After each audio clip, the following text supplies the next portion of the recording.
आप सबका हमारे बाघ भारती इस चैनल में स्वागत एवं अभिनंदन है। जैसा आप सबको अवगत है कि इस समय वर्ग 1 और एमपी वर्ग 1 और 2 का फॉर्म भरा जा रहा है। तो संस्कृत विषय को लेकर जो तैयारी करना चाह रहे हैं वर्ग 1 2 का, तो आपके लिए बहुत ही महत्वपूर्ण प्रश्न मैं ला रहा हूँ। पूरा पाठ्यक्रम मैं यहाँ पे दूंगा, तो आप विश्वास करके आप इस चैनल को सब्सक्राइब कर सकते हैं और अपनी तैयारी मजबूत बना सकते हैं। मैं खुद एडिट वर्ग 1 का चयनित शिक्षक हूं और अभी संस्कृत विषय का लेक्चरर पद में पदस्थ हूं। तो आप जो है तो कैसे आपको रणनीति बनानी है, क्या क्या पढ़ना है, मैं आपको इसमें पूरे अपने चैनल में उपलब्ध कराऊंगा, जिससे कि आप अच्छा कर सकें एमपी वर्ग 1 और 2 में। तो इस निमित्त हमने ये पाठ्यक्रम यहाँ पे चालू किया है। आप हमारे चैनल को लाइक कर लें, सब्सक्राइब कर लें और अध्ययन करें। हम यहाँ आपको जो विषय बनते हैं, जो आपका प्रश्न आता है वर्ग 1 में, वही विषय यहाँ लेके चलेंगे।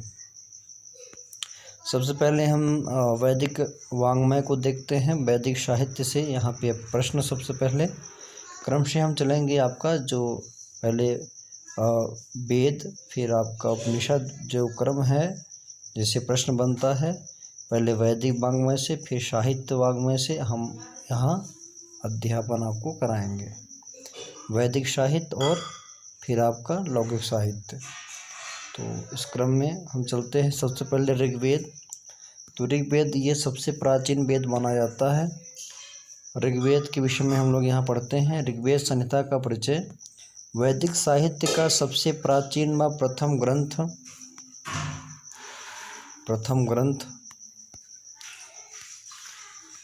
ग्रंथ ऋग्वेद है।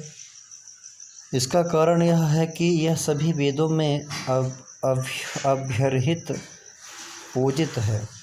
ऋग शब्द में ऋच या ऋक का अर्थ है स्तुति परक मंत्र। ऋच्यते स्तूयते अनयत ऋक्। इन मंत्रों के द्वारा देवों की स्तुति की जाती है। जिन मंत्रों के द्वारा देवों की स्तुति की जाती है उन्हें ऋक या ऋचा कहते हैं। ऋग में विभिन्न देवों की स्तुति वाले मंत्र हैं, अतः इसे ऋग्वेद कहते हैं। भाषा शैली, व्याकरण व मंत्रों के अध्ययन से ज्ञात होता है कि यह किसी एक समय की रचना नहीं, किंतु विभिन्न काल में विभिन्न ऋषियों द्वारा हुई रचनाओं का संग्रह ग्रंथ है। ऐसी रचनाओं के संग्रह के कारण इसे ऋग्वेद संहिता भी कहते हैं। यहाँ पर संहिता शब्द का प्रयोग संकलन या संग्रह अर्थ में होता है। ऋग्वेद का महत्व। ऋग्वेद को चारों वेदों में से सबसे महत्वपूर्ण, अक्षुण्ण तथा आदरणीय माना जाता है। परिमाण की दृष्टि से भी यह चारों वेदों में विशालकाय ग्रंथ है। इसमें अधिकांश देव, इंद्र, अग्नि, सोम, विष्णु, मरुत आदि प्राकृतिक तत्वों के प्रतिनिधि हैं। ऋग्वेद के आचार्य पैल हैं। अब ये आपका देख लीजिए, ऋग्वेद के आचार्य कौन है? तो ऋग्वेद के आचार्य आपके पैल हैं, जो व्यास के शिष्य थे। कौन थे? व्यास के शिष्य थे। ऋत्विक, चारों वेदों के अनुसार यज्ञ में 4 ऋत्विक होते हैं: अध्वर्यु, उद्गाता, ब्रह्मा और होता। तो होता, अध्वर्यु, उद्गाता और ब्रह्मा। ऋग्वेद का जो ऋत्विक है वो होता है माना जाता है। ऋग्वेद में होता ऋत्विक या ऋचाओं का पाठ करता है, तो ऋग्वेद को होत्रवेद भी कहते हैं। क्या कहते हैं इसको? होति वेद। और दशतई भी इसका नाम है, दशतई। तो यहाँ आप देख लीजिए, दशतई वेद कौन कहा जाता है? तो ऋग्वेद कहा जाता है। ऋग्वेद के अपर नाम, तो आप यहाँ पे देख सकते हैं ऋग्वेद के अपर नाम दशत्रयी, होत्रवेद। ऋग्वेद का द्विधा विभाजन, ऋग्वेद का 2 विभाजन किया गया है। एक मंडल क्रम, तो मंडल या आपका मंडल क्रम और अष्टक क्रम। तो मंडल क्रम में आपका 10 मंडल हैं, अनुवाक 85 है, सूक्त आपका 1017 11 और टोटल आपका हो गया 1028। और मंडल क्रम में हम अगर देखते हैं तो ये 8। अष्टक क्रम में देखते हैं तो अष्टक 8 हैं, अध्याय 64 है, और वर्ग इसमें जो है आपका वर्ग इसमें आपका 2024 है। तो ये आप अष्टक क्रम हो गया और ये आपका मंडल क्रम हो गया। तो ये आपको पूछ सकता है, प्रश्न में आ सकता है कि ऋग्वेद का अष्टक क्रम है, या ऋग्वेद में कितने अष्टक हैं, तो 8 अष्टक हैं। कितने अध्याय हैं, 64 अध्याय हैं। वर्ग कितने हैं, तो 2024 है। मंडल क्रम में ऋग्वेद में कितने मंडल हैं, तो 10 मंडल हैं। अनुवाक कितने हैं, 85, और सूक्त 1017, ठीक है, प्लस 11 और 1028 सूक्त आपके हैं। आगे चलते हैं हम। तो आयुर्वेद को ऋग्वेद का उपवेद भी कहा भी है। क्या कहते हैं कि आयुर्वेद को ऋग्वेद का उपवेद भी कहा जाता है। तो आयुर्वेद ये ऋग्वेद का उपवेद है। ऋग्वेद की उत्पत्ति अग्नि से बताई गई है। ऋग्वेद वाक तत्व का संकलन है। आगे देखिए ऋग्वेद का विभाजन कैसे विभाजन हुआ है। तो ऋग्वेद में ऋचाओं का 2 प्रकार से विभाजन है, अष्टक और मंडल। प्रत्येक अष्टक में 8 अध्याय होते हैं। इस प्रकार ऋग्वेद में कुल 64 अध्याय हैं। प्रत्येक अध्याय के अवान्तर विभागों का नाम वर्ग है। वर्गों की ऋचाओं की संख्या निश्चित नहीं है, किंतु लगभग 5000 ऋचा का एक वर्ग होता है। किंतु एक मंत्र से लेकर 9 मंत्रों तक के भी वर्ग मिलते हैं। ऋग्वेद में समस्त वर्गों की संख्या 2024 है। मंडल क्रम के अनुसार ऋग्वेद संपूर्ण 10 मंडल के में विभक्त है, अतः इसे दशत्रयी कहते हैं। दशत्रयी क्या कहते हैं, दशत्रयी। तो ये आपको याद रखना है कि दशत्रयी कौन है, तो दशत्रयी आपका ऋग्वेद नाम से भी जाना जाता है। प्रत्येक मंडल में अनुवाक, सूक्त और मंत्र हैं। ऋग्वेद के 10 मंडलों में 85 अनुवाक हैं। कितने अनुवाक हैं, 85। ऋग्वेद में कुल सूक्तों की संख्या 1028 है, जिसमें 11 वालखिल्य सूक्त माने जाते हैं। पूछ सकता है ऋग्वेद में वालखिल्य कितने हैं, तो 11 हैं। सूक्त कितने हैं आपके टोटल, 1028। मंत्रों की संख्या 10,580 1/4 है। कहीं कहीं मंत्रों की संख्या 10,552 भी मानी जाती है, गिनी जाती है। मंडल क्रमानुसार ऋग्वेद का विभाजन। तो ये आपके जीआरएफ नेट के लिए ऐसे प्रश्न ही बनते हैं। तो आप वर्ग 1 में भी आपका और जीआरएफ नेट के लिए ये पाठ्यक्रम है, ये वाला आप देख सकते हैं। इसमें से आपका जीआरएफ में या नेट में पूछा जाता है। तो प्रथम अनुवाक आपका 24 यहाँ पे दिया है। अनुवाक, सूक्त, मंत्र संख्या, ऋषि यहाँ पे क्रमशः आप देख सकते हैं। तो ये आपका जो है तो पाठ्यक्रम में अगर आप जो लोग पढ़ना चाहते हैं वो पढ़ भी सकते हैं। तो मैं इसको बता दूं, तो ये आपका हो जाएगा प्रथम मंडल में अनुवाक कितने हैं, 24, और सूक्त संख्या कितना है, 191। मंत्र संख्या कितनी है, 2006। और इसके ऋषि कौन है प्रथम मंडल के, तो मधुछंदा, मेधातिथि और दीर्घतमा। आगे आप देखिए द्वितीय। तो द्वितीय में आप देखिए यहाँ पे आया आपका द्वितीय। तो द्वितीय में आपका 4 क्या है, ये 4 आपका अनुवाक के हैं, और 43 आपके सूक्त हैं, और 429 आपका मंत्र संख्या है। वो गृत्समद, द्वितीय मंडल के जो ऋषि हैं गृत्समद हैं। तृतीय आप ये क्रमशः देख सकते हैं 5। तो ये क्रमशः आपका यहाँ पे दिया हुआ है, जो लोग नोट कर सकते हैं तो कर लें।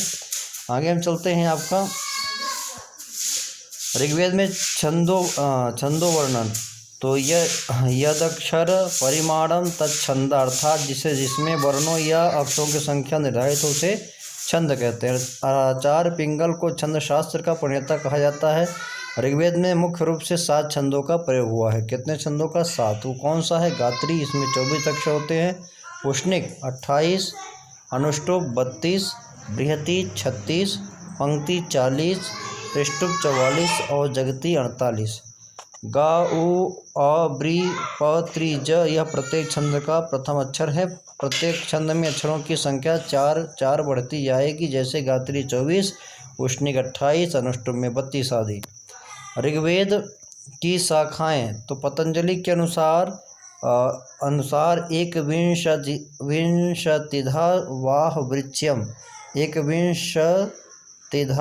वाह वृच्यम। तो अर्थात महाभाष्य में ऋग्वेद की 21 शाखाओं का वर्णन हुआ। कितनी शाखाओं का, 21 शाखाओं का उल्लेख किया गया है। चरण चरण व्यूह के अनुसार वर्तमान में ऋग्वेद की 5 शाखाएं हैं। कौन कौन सी हैं 5 शाखाएं? वो शाकल, वाष्कल, आश्वलायन, शाख्यायन, मांडुकायन। वर्तमान में ऋग्वेद की केवल शाकल शाखा प्राप्त होती है। तो वर्तमान में मात्र शाकल शाखा ही प्राप्त होती है। ऋग्वेदी ब्राह्मण, ऋग्वेद से संबंध 2 ब्राह्मण हैं, एक है ऐतरेय ब्राह्मण, दूसरा कौशितकी ब्राह्मण, या इसको ही सांख्यायन ब्राह्मण भी कहते हैं। ऐतरेय ब्राह्मण में 40 अध्याय हैं।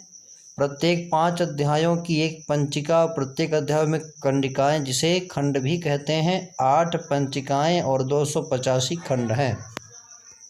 कौशितकी ब्राह्मण सांख्यायन शाखा का ब्राह्मण है, इसलिए इसे सांख्यायन ब्राह्मण भी कहते हैं।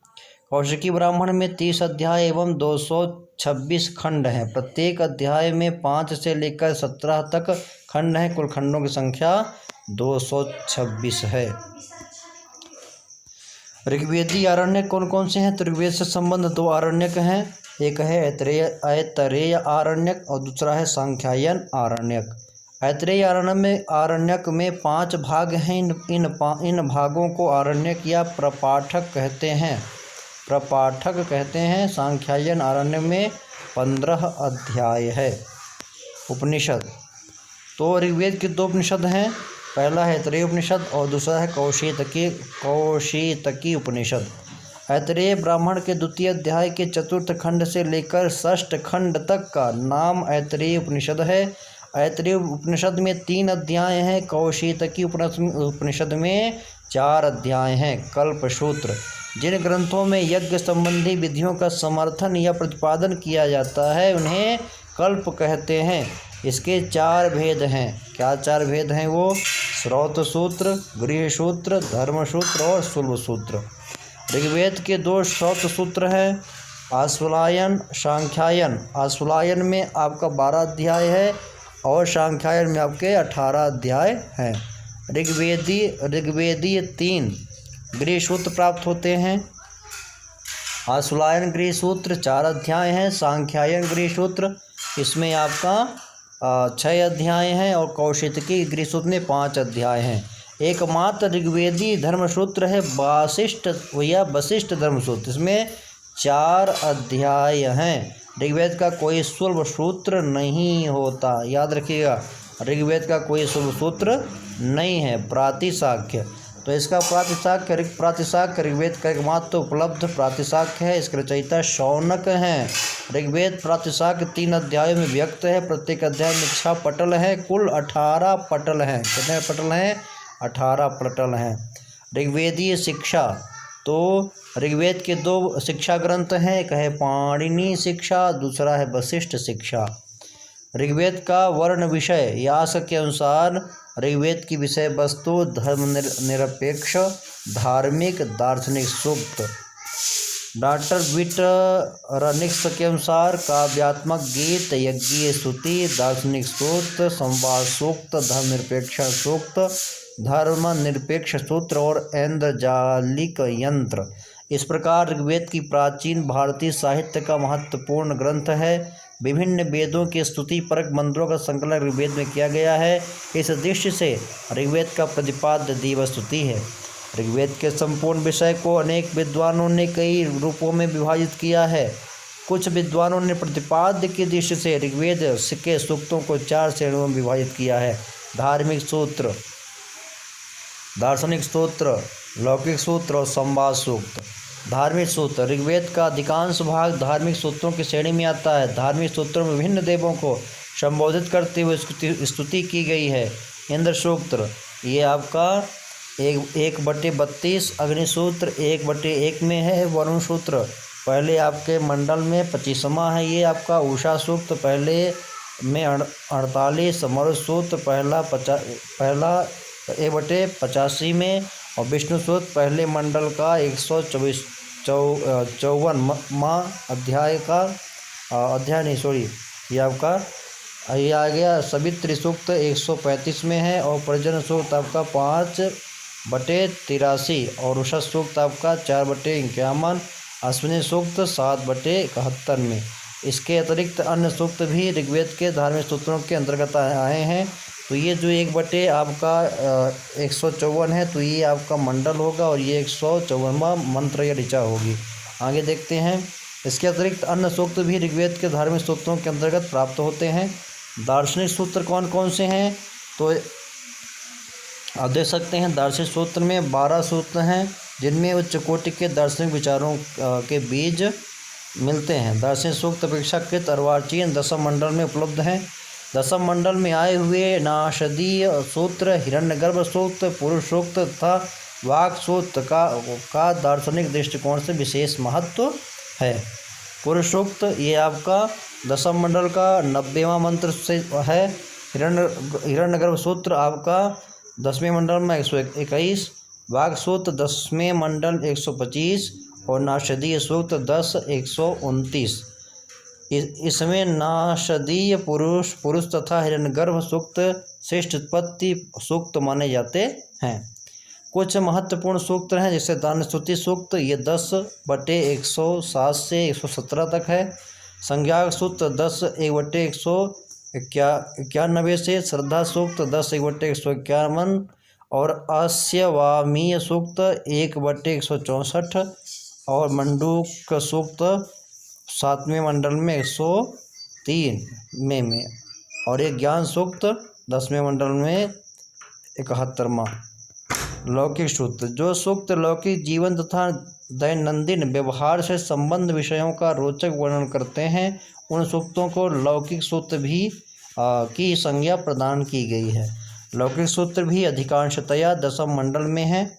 विवाह सूत्र 10/85,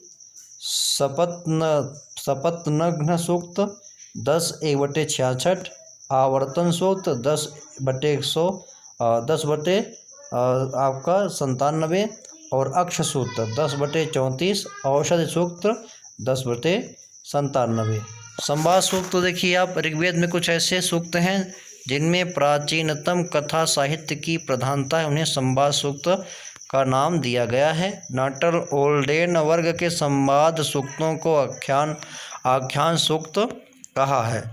डांटल सिल्वा, लेवी, वान श्रोदर तथा हर्टल का मत है कि ये संवाद सूक्त नाटक के अवशिष्ट अंश हैं। ये सूक्त संख्या लगभग 20 माने गए हैं, जिनमें अधिकांश दशम मंडल में उपलब्ध है। मुख्य संवाद सूक्त देखिए कहाँ पे है आपका, तो पुरूर्वा उर्वशी संवाद। इस बार आप वर्ग 1 में ये प्रश्न आया था कि पुरूर्वा उर्वशी संवाद कहाँ किस वेद में है, तो ऋग्वेद में है।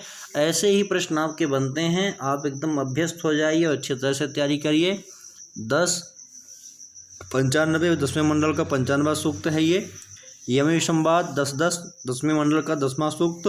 शर्मा परिसंवाद 10/108वें सूक्त में है, 10वें मंडल के 108वें सूक्त में है। इंद्रमरुत संवाद पहले आपके मंडल में 165वां सूक्त है। अगस्त्य लोपामुद्रा संवाद 1/179 और विश्वामित्र नदी संवाद 3/33 में तीसरे मंडल का 33वां सूक्त है।